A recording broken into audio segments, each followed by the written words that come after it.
Assalamu alaikum 10th class. My name is Faika Shakil. I hope you all are doing well. Due to corona pandemic, Universal High School started online classes for you. Today is our lecture number 4 in which we will discuss the topic Law of Mass Action. In the previous lecture number 3, we studied the topic microscopic characteristics of forward and the reverse reactions. Open your books, page number 7. Let's start our lecture.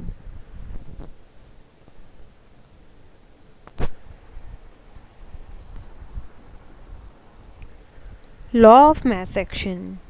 Goldberg and the Weg in 1869 put forward this law. According to this law, the rate at which a substances react is directly proportional to its active masses, and the rate of a reaction is directly proportional to the product of the active masses of the reacting substances. Generally, an active masses is considered as the molar concentration having units of mole per decimeter cube expressed as square brackets. अब यहाँ पे हमारे पास जो है दो scientist हैं, उन्होंने 1869 में आपके पास जिस लॉ को पेश किया. अंडरलाइन कर लें इस लाइन को, that is important for your MCQs. अब इस लॉ के मुताबिक वो कह रहे हैं कि जो रेट है सब्सटेंसेस के रिएक्ट करने का वो डायरेक्टली प्रोपोर्शनल है एक्टिव मैसेज के, and the rate of reaction is directly proportional to the product of the active masses of the reacting substances.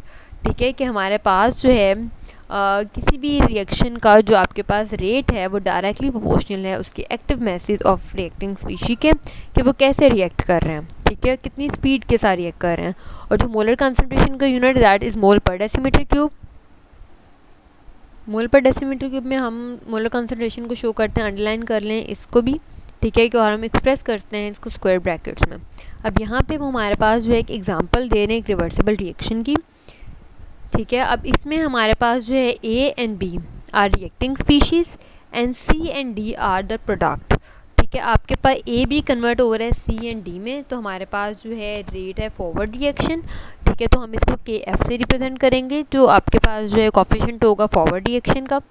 और मेरे पास सी को डी रिएक्ट करने के बाद आपके पास जो है दोबारा से रिएक्टेंट बना रहे हैं that is A and B, तो हमारे पास रिएक्शन रिवर्स है, तो उसका जो कोफिशिएंट होगा दैट इज़ के आर.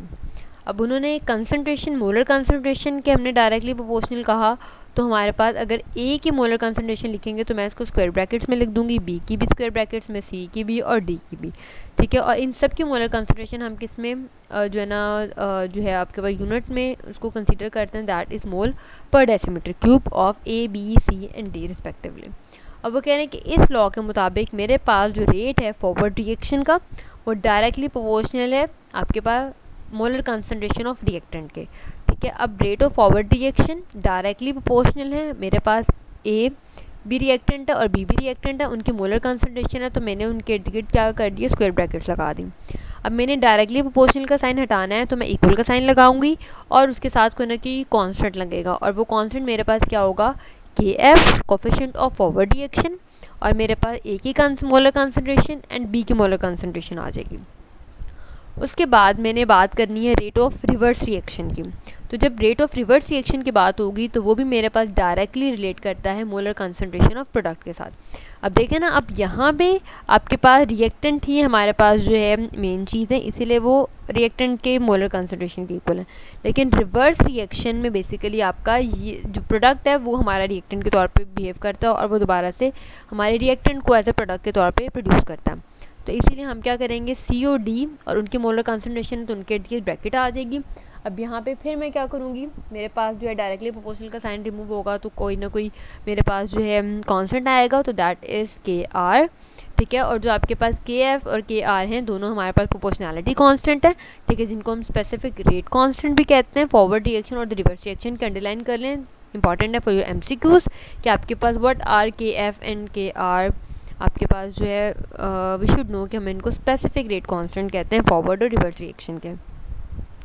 और जब हमारे पास हमने पढ़ा है कि जब इक्विलिब्रियम स्टेट आ जाती है तो हमारे पास जो रेट होता है फॉरवर्ड रिएक्शन का और जो रेट होता है रिवर्स रिएक्शन का वो हमारे पास क्या होता है इक्वल हो जाता है. ठीक है, तो मेरे पास जो रेट ऑफ फॉरवर्ड रिएक्शन की वैल्यू आई थी और जो रेट ऑफ रिवर्स रिएक्शन की वैल्यू आई थी मैंने इनको क्या कर दिया इकट्ठे लिख दिया. अब मेरे पास क्या होगा कि ये ए और बी इधर मल्टीप्लाई हो रहे हैं, इधर जाके क्या हो जाएंगे डिवाइड हो जाएंगे, और ये के आर इनके साथ यहाँ पे मल्टीप्लाई हो रहा है, इधर आके क्या हो जाएगा डिवाइड हो जाएगा. अब मेरे पास के एफ ओवर के आर मेरे पास इक्वल है के सी के, जो के सी बेसिकली मेरे पास एक इक्विलिब्रियम कांस्टेंट है, ठीक है, जिसको हम क्या करेंगे, इस के एफ और के आर की जगह मैं के सी की वैल्यू लिख दूंगी, के सी लिख दूंगी। तो K C is equals to C bracket square brackets D and A square brackets B and square brackets, ठीक है। Basically C and D molar concentration product की और A and B molar concentration आपके पास है रिएक्टेंट की।